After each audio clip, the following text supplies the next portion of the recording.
Morning class, I'm Will Kemp from Will Kemp Art School and I'd like to welcome you to Vincent's Sunflowers. In this course we're going to look at the work of the Dutch post-impressionist painter Vincent van Gogh, one of the most recognisable artists in history.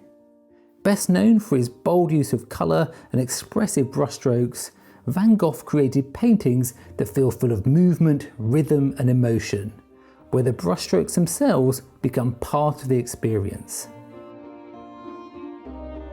Vincent painted the Sunflower series shortly after arriving in the south of France in 1888.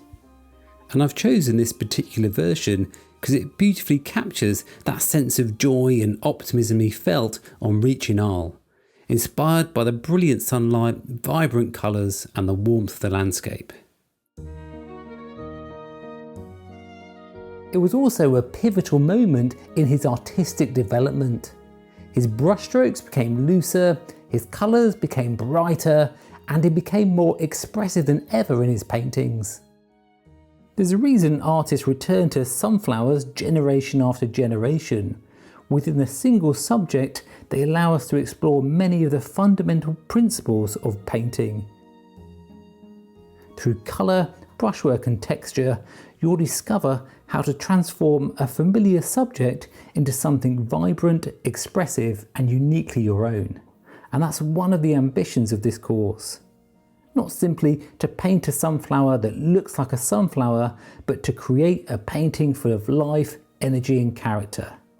Yellow petals, yellow ochre, warm oranges. It might seem like a limited palette, but that's exactly why it becomes such a rewarding subject to paint.